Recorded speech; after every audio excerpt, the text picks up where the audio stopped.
Welcome to the Green Wisdom Health Podcast with Dr. Stephen and Janet Lewis, where you will learn about natural solutions to common ailments. And now, here are your hosts, Dr. Stephen and Janet Lewis.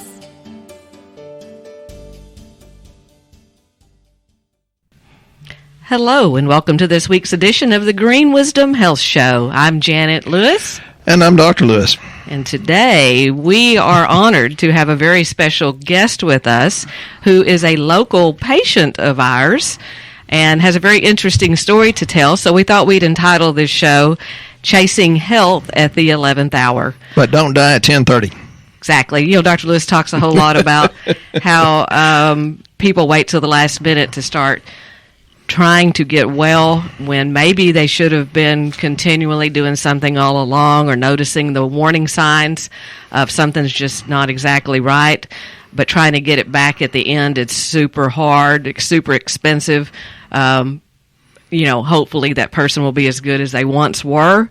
And we're going to talk to a man today to help maybe inspire you, because I know a lot of times you guys think that we're just trying to sell stuff over here, and it really isn't making that big of a difference. It don't matter. Just go down to the local box store and grab your supplements, and it's all the same. What's it matter, right? Dr. Lewis, would you like to add something in? I'd always like to add something in. Yes, it matters because all women are not a good fit for you. Or if you're a woman listening, you've had a bad ex, you know what we're talking about. We were discussing, I don't know how long I've known Jimmy or how long he's known me, probably 20 or 30 years. I'm going to tell you this. You've heard me in the past say, you've got to have it in your head. You've got to have it in your heart. You've got to have the reason, the why, the need behind the need, the why. And Jimmy's about the toughest mental guy I've ever known. He's a pit bull, a pretty one. He gave me the look on it. Put your teeth back in, Jimmy. It's pretty hair, too. Here's the thing is some people come up with excuses, and some people just go ahead and do it. Jimmy's one of the doers, and I heard a rumor that I had motivated him to do it. I don't know what he can tell you, but now, here's a guy that's so mentally tough. I saw him. He set a world record. Okay. What he set a world record in? Jimmy, why don't you tell us what you did before so we have an idea? And how mental it was. I used to power lift, and back in 1988, I'm telling my age now, but back in 88, I was a power lifter, and I went to the Nationals, and I won the Nationals. I set a squat record. At the time, I was weighing 181 pounds, and I squatted 705 pounds. But I thought that I was in tune with my body back then. I took copious amounts of supplements, and I trained really hard, and I've just been hard on my body for the past 50 years. I'm 58 years old now. God, I thought you was only 40. Didn't you beat a guy or something that was like a lot bigger than you were or something? I've been doing that all my life, outdoing people that were considerably larger. I was very strong, but it was the training. It was the mental place. It was in my heart and in my head that I was going to do that, and nothing was going to stop me. I've raced motorcycles. I was a rodeoed through high school and college, powerlifted, whatever it is that I wanted to do. I tried to be the best at it that I could be. So you have to be mentally strong in your brain or spirit, and in your heart. I didn't have any doubts whatsoever that I could do that, and if I had any doubts, I don't think I could have been able to lift the weights that I lifted. That's the key, and we'll get further into Jimmy's story in a minute, but, the point is, it's not what you know, it's what you do. And Jimmy, once he makes up his mind, he's a doer. He doesn't give any BS excuses. That stands for bacon sandwich. No belief systems. It's all in his heart, in his spirit. he listened to me, and he got some pretty serious results. But I'm going to give you a little bit of a background. You know, he was a pipeline welder for years and years and years, which is a tough job in and of itself. And you've heard me quote research about welders get more heavy metals because of the toxic fumes they have. And, you know, I'm really good at pointing things like that out. You know, I'm going to try to be gentle here, Jimmy. But we don't really know what happens. You know, you talk about people getting heavy metals and working in that kind of atmosphere. You don't really know what happens to somebody when they do that. No, because it may be an accumulation of stuff for 20 years or more. Just one heavy metal, just one, is cadmium. And cadmium, you get that if you smoke. And I don't know why in the heck anybody would smoke, but, you know, some people do. I've seen some people much younger than me die because of it. And it has a half-life of about 25 years. And cadmium's one of the potential heavy metals, you know, when you're a welder, and you have to take a lot of good nutrients in order to displace that, zinc being the main one, but there's other ones like manganese and magnesium, calcium to some degree, and it lowers, it messes with your enzymes, and that's why you end up with prostate cancer and, you know, a lot of other things, and brain dysfunction. And as Jimmy tells his story, I'm going to throw in a little research, but tell us when you realized it was a big deal. Well, and I'd like him to go back to, did you always just think you were healthy and you just didn't take any kind of supplements, or did you always try to take care of things, or how did you know that what happened to you was going to be different this time than what you'd previously been through? Because he used to be 10 foot tall and bulletproof. And I know he saw us several times. When I was lifting, I took copious amounts of supplements and thought that I was had a good diet for what I was doing, and felt like I was very in tune with my body. When I quit powerlifting, I just went back to being a working everyday average Joe, and was just living life like everybody else does. Now that I look back, a lot of hindsight, I feel like maybe I was running through life with some blinders on, wasn't really aware of what was going, thought that I was just one day to the next like everybody else does, get up in the morning, go to work, come home, spend time with the family, and do it all over again the next day. I wasn't really paying attention to signs over the years that maybe something's going wrong here, and then I just... What kind of signs? Do you recall? What kind of signs? Falling off the RV. Well, that was later, but I know what... I fell off an RV off the top of it, but to progress through the years, I was diagnosed 3 years ago with an autoimmune disorder. They call it MG. It stands for myasthenia gravis. And what that entails is the link from my brain to my muscles. The signal is lost. The doctors say it could be caused from numerous things. Number one, heavy metals, all the toxic smokes that I have been breathing for the past 35 to 40 years. Working in a very stressful situation, high cortisol levels and all this. But I was diagnosed with it, and...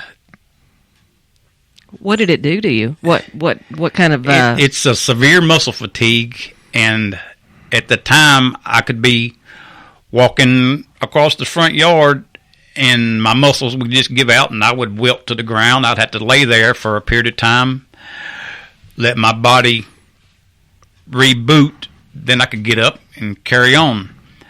At that time, I couldn't lift anything heavy anymore. The strenuous activity was pretty much canceled out. I couldn't get real hot, couldn't get real cold, and it was just... Is that when you fell off the RV? That's when I was going on top of my RV. I was going up there to adjust the antenna, and I got right to the very top, about to climb on top, and everything just gave away. I ran my arm through the ladder to try to hold on, but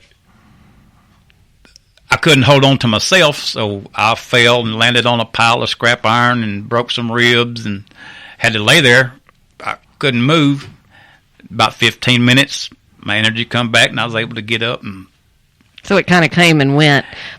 You never know when it's going to come. Well, and, Jimmy mentioned stress, and he mentioned, breathing the heavy smokes. One of the things is, this is out of some research, the worst insult to the brain is stress, because the stressed adrenal glands, and that's pretty much all of us the last year in America, but stressed adrenal glands release cortisol. And if you get too much cortisol, it has a profound negative effect on the hypothalamus, which is the brain. And that lowers the part of the brain that it decreases your hormone regulation, and that comes from Journal of Natural Neurological Science and Journal of Archives of General Psychiatry. So this is not my opinion. The other thing that Jimmy's going to get into, I hope, in a little bit, is supplements and quality of supplements, because you have to have good B vitamins. They're not the same. Hypomethylation is lack of B complex, and that is one of the major ways the liver detoxes. A lack of B complex increases the rise in homocysteine, and that puts your heart at risk, your high blood pressure. That's a toxin that can affect any organ, and I mentioned the heart, but it also adversely affects the brain. It's been associated with strokes and neurodegenerative diseases, which I think that myasthenia gravis would fit in that, even though it's also autoimmune. Well, and I think, wasn't there a point, Jimmy, that you got to that you wound up being in the hospital? You want to tell us what happened that caused you to actually be hospitalized? Well, yeah. I had the myasthenia. I had been diagnosed for about a year, and I was still functioning. I was able to go to work. Like I said, I wasn't able to do the strenuous pipeline activities like I had been previous, but I was able to function. And I don't know if it was just everything in my body was not aligned like it was, and I wasn't taking any supplements at the time. I wasn't really taking care of myself like I thought I was. Well, I never have headaches, but I got a migraine. It was in my eye, and I didn't go to the hospital, and it continued to get worse, and it carried on. My eye swelled up, it bulged out, and I went to the ER. He looked like a Pekingese with on one side. Bulging eyes. The ophthalmologist, he put me on a high dose of prednisone, and I took that prescription until it ran out. When it ran out, I tried to get it refilled, and the doctor did not refill the prescription, so I carried on just like I always did. Well, 2 weeks later, I had a MG crisis, a myasthenia gravis crisis, and my body started shutting down, and my daughter took me to the hospital. I was there, barely able to walk in. That's the last thing I remember. I woke up 2 days later in the ICU on a breathing machine. I can't lift my head. I can't move my arms. I can't pick up my legs. And I stayed in ICU like that for 11 days. They moved me to intermediate care, and I stayed there for another 21 days before being able to be discharged. When they discharged me, all that I could do was sit up in the bed, and they helped me in a wheelchair, rolled me out, took me home, and I'm basically an invalid. I can't hardly stand. I definitely can't hardly walk, but I go home, and that has been about a year and a half now. But we've seen him get better. Well, what happened? I mean, I think that's when he decided that there was no way he was going to help him except maybe Dr. Lewis, right? I mean, is that kind of what... And it's not that I'm great, because, as I said, Jimmy's kind of a pit bull, and there's a thing out of Joshua, out of the Bible, says, be bold, be brave, be courageous. I've never seen a man more courageous than Jimmy. Well, and I think that, and that's what I want Jimmy to say. I mean, what made you think you needed to come down here at that point? Because, I mean, we were on rock bottom, apparently. I was there, and severe depression comes along with this. I tried to tell myself that I wasn't depressed. Come to find out I really was, but I told myself I wasn't, because of all the kids at the Shriners and the Wounded Warriors and all that. Somebody's got it worse than me is what I kept telling myself. But when you can't move, and I've always been on top of the world, did whatever I wanted to do, whenever I wanted to do it. and that's just, I've been invincible for 58 years, 55, and this has all of a sudden come about, and all the synthetic medications and all of that at the hospital, I wasn't really getting a whole lot out of that. I was just surviving. And they're really good for rescue, Jimmy or I. We're not saying we're anti-medical because they'll save your bacon, but to achieve good health comes from within, above, down, inside, out, which means from God down and inside your body and outside to show health. Well, that's what it sounds like. It's like they were done. They done all they could for Jimmy, basically, at that point, and then he was just kind of wondering.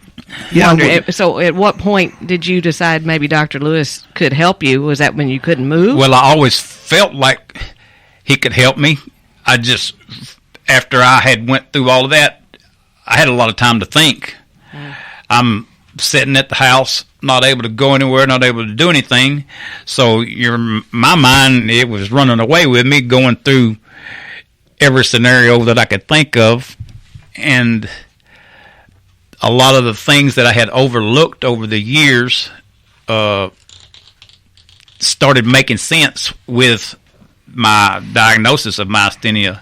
I remember a year before I was diagnosed, I started having twitching in my hands. My muscles was going through spasms. And I just overlooked it. I blew it off as saying, oh, I'm tired or this, that, and the other. Well, come to find out, that was some of the early warning signs.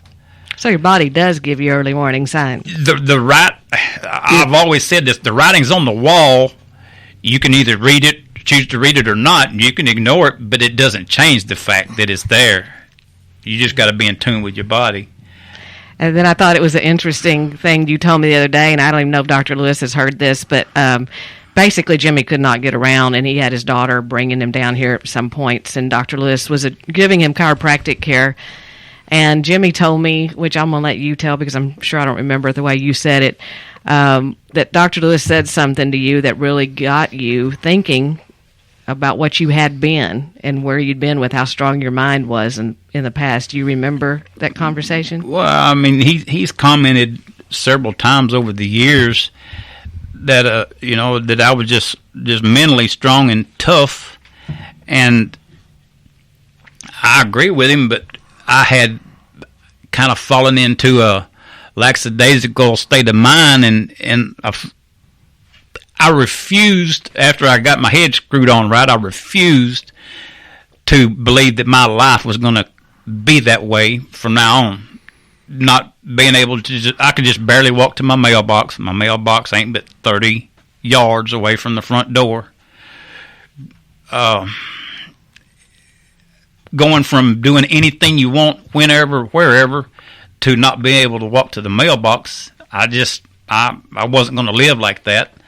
So nobody else is going to do it but me. It's up to me to take care of myself, and that's when I decided to get back on the path that Dr. Lewis provides with his supplements, and it's all the rave, in my opinion. if he told me to follow him through the darkness, that's what I'm going to do. Oh, wow. Well, great. I got some good welding projects. Come on out to the house. Like a spook house. A lot of people are scared of a spook house. And I can stand there at the door and say, look, I'll go through here with you. You might be scared, but I will lead you through here. And that's basically the position that Dr. Lewis has taken with me, and I'll follow him. And he does that with a lot of people. That's why we call him the hand holder on many things, because that's what he does. He's good at inspiring, and he's good at helping, and he's good at listening and guiding. Huh? I know, except to his wife, but others. But so, Dr. Lewis, so you saw Jimmy. I know you were doing the chiropractic stuff. What did you do with him that made him start realizing that maybe, did you talk to him about diet? Did you talk to him about supplements? What kind of supplements? Because I know he was taking some supplements. Yeah, anybody that's listened to me, I have to say things in a manner that makes you think, and some people think I'm really, really funny. Other people think I'm really offensive. And I say, yeah, you're taking supplements. Geez, I had a horrible relationship one time, but I didn't think all women were like that. There's good and there's bad, and maybe they're not horrible. Maybe it just wasn't a good fit. And I say, it's different. You have to have the right quality. And then I'd relate it to something like, have you ever seen a $15 an hour weld, or have you seen a $45 an hour weld? And he said, oh, yeah, some people are very, very talented, and which I knew he was.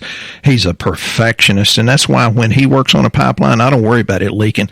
But, yeah, it's like I said something that Janet would censor, so I tried to get his head So was straight. Jimmy, were you taking other products? Is that what happened? Yes, my neurologist put me on a couple of different supplements, and not being able to work, not having income, I followed her advice, but I was purchasing these supplements from a chain store. Oh, thank you. You censored that very nicely. And I was taking large, copious amounts. My neurologist said when this COVID thing come out last year, she said, your immune system is diminished greatly from these drugs that we have you on, so you need to take these supplements to try to help you combat that. Well, like I said, I was taking large amounts. I never came down with COVID, but I never felt like I thought I needed to be feeling. I ended up borrowing some money from a friend, and I came to Dr. Lewis and said, these are what I'm taking. Can I get your supplements in your form versus what I'm getting over here? And because I started back on the path again. I knew this was the right path. I just hadn't been on it. Because you thought our supplements were so much more expensive. I know that your supplements are better. I've took them for years. At one time, my thyroid had quit working. I took y'all's thyroid supplement for a year and a half or so. When I went back in the hospital with this crisis, they run blood work on me, and I said, well, check my thyroid. They said, well, there's nothing wrong with your thyroid. Your thyroid's working. I said, no, it had quit working. They said, Jimmy, your thyroid's fine. You're working. It's working again.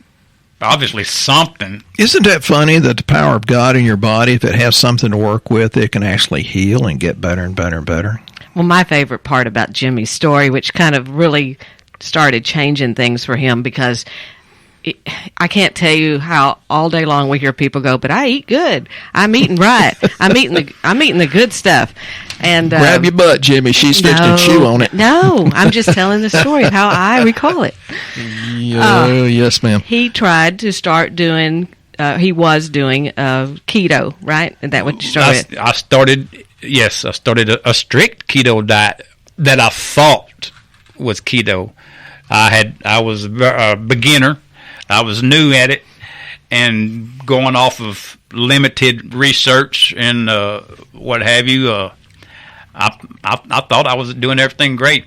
Come to find out, I helped him find out. He came down here because he is on a limited budget, and he was asking me what he could do, because we have, if you've been on our website at greenwisdomhealth.com, there's a Dr. Lewis's hand-holding weight loss app that we have that guides you with right meals to eat, how to prepare them, and the ingredient lists and the whole thing. Well, we had put Jimmy on one of those plans, not because he needed to lose weight, but trying to help his autoimmune issue. And he came in and said, but Triscuits aren't on any of this, is the way I remember it.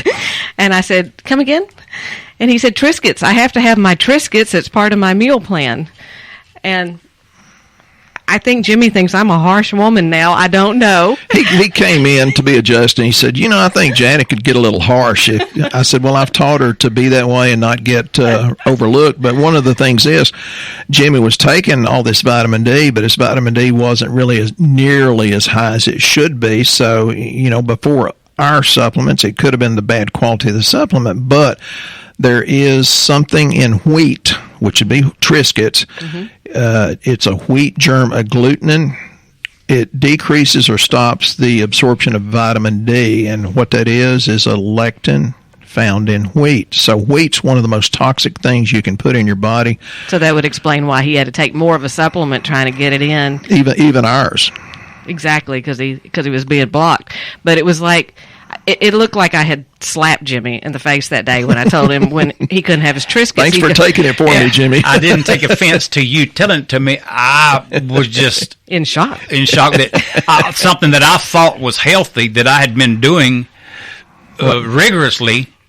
Come to find out, I'm going in the wrong direction. That's why we always need a coach, and I've told 2 or 3 people lately, they said, well, I have this, and this, and I said, well, who diagnosed that? They said, I did. I said, hell, I can't even diagnose myself. And one person said, well, that makes me feel better. I said, well, I told my cousin in California. She said, well, I've been doing this, and this for years, and it hadn't worked. I said, have you ever thought maybe the diagnosis is incorrect? But I was so proud of Jimmy because I found out after that he actually went home and gave away his boxes. Gave away that toxic stuff to one of your best friends. I purchased several boxes and I took them all, which I gathered up all the foods in my house after I had considerable more research and reading, and actually got with the real program. Last summer I weighed 214 pounds. I weigh 172 today. Because he is getting healthier. We're watching him come back to life. We're watching him bloom, and I'm not going to bloom like a beautiful flower, not like a blooming idiot, but like a flower. I've been so inspired by watching Jimmy. I thought seriously that you guys all needed to hear his story so he could inspire you too. Because it's as he says, it's in his heart, it's in his spirit. It's not having excuses. Oh, I love Triscuits, but I'm going to quit them. And he's made so many good changes. He even gave away his oranges because he realized they were a high sugar fruit. Yeah, I love fruit. I eat cantaloupes, watermelons, apples, oranges. There's such a high glycemic index that it's not worth it to me. I would rather be here and enjoy, get better, start functioning again than just because I want some sugar. And you've been able to start working again, right? Well, I'm getting ready to do that. I've got a restaurant here in town. They let me come up and clean some tables, and it's a kick in the teeth, but I'm proud that I'm able to do it. From making he can go into motion and not lay in the bed. Lots of money a year to making very minimal, but I'm proud to be able to do that. See, and it wasn't, the money's great, but your health, it sounds like, might have been a little higher on the priority list now? Yes. I'm living a different lifestyle now. I'm still in tune with my body, or I think I am. I'm in tune a lot more than I used to be. He comes around us and hangs out and brings us lab work, and that's what we do, is low-cost lab work so that we don't guess at what's wrong with you. Jimmy, thank you for sharing that with us. Thank you for hopefully inspiring someone else to take a first step, because there's many out there like you that think they're invincible. It's not going to happen to them. They're great. They make a lot of money. They'll just be happy if they just died at the end, and that's the problem. Sometimes you don't just die. Sometimes you wish you were dead. It's a struggle. It's a struggle. Folks, it's not always a disease of aging. It's almost never a disease of aging. It's a disease of accumulation, and you have to do something to increase your detoxification pathways. And I'm really glad that Jimmy trusts me. I don't know why. One time I got lucky and made him feel better. But, we put him on Methyl Supreme, and I take that every day. Janet can tell you the day I don't take it. By 3 o'clock, she knows. And it's super high amounts of B12, but it's the good B12. And I see a lot of famous doctors that put B12, it'll say B12 or it'll say cyanocobalamin on their famous named brands. It's not absorbable, but ours is. And then it has the B6, which helps the neurotransmitters cross the blood-brain barrier to make you feel really good, 10 foot tall and bulletproof rather than stressed and depressed. It has the right kind of folate, which is the 5-MTHF or methyl tetrahydrofolate, and then it has the betaine trimethylglycine that is a molecule atom donor to grab the nasty stuff and carry it out of your body. There's so many different things, and Jimmy's taken multi-element buffered C, and it's really, really, really, really good stuff. And I'm assuming he was taking a multivitamin from maybe the big box store, and we've since put him on one of our good ones. And, people think, oh, that costs a lot. You hear him say he's got to take out money to come in. And what I tell people, and Jimmy realized it after this, he said, I'm going to just start treating y'all like Walmart. I'm just going to come in and get a bottle here and there. And when I run out, instead of waiting for them all to run out where it's super costly. And that's, I think, what happens to people. They think they got to get them all at once. But I've seen people that bring in multivitamins from a relatively good store, and it costs $60 instead of, a third of that. Ours are not more expensive. They're higher quality. Remember, Dr. Lewis has to have an active license to buy these products, something you will not find in your big box store. But Dr. Lewis, can you finish up today with the show and help inspire someone to take a first action? Yeah, we get a lot of good emails, people that encourage me, which keeps me going. I'm very thankful that Jimmy's local. He comes in and gives me inspiration. He does more for me than he knows. I would tell people out there, accept but the joy as truth, because there's a lot of things thrown around the last year or two. There's a lot of lies. Don't get caught up in that.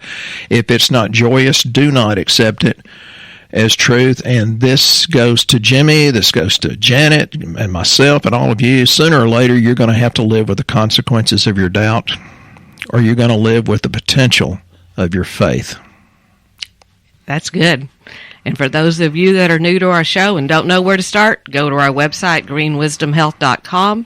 There is a health survey tab at the top. Click on it. It will offer you the lab panel that's close to your home to get started and start having a life worth living. Thank you again, Jimmy, for coming in today. It's a great show. We hope you have a blessed week, and we'll be here next time on the Green Wisdom Health Show.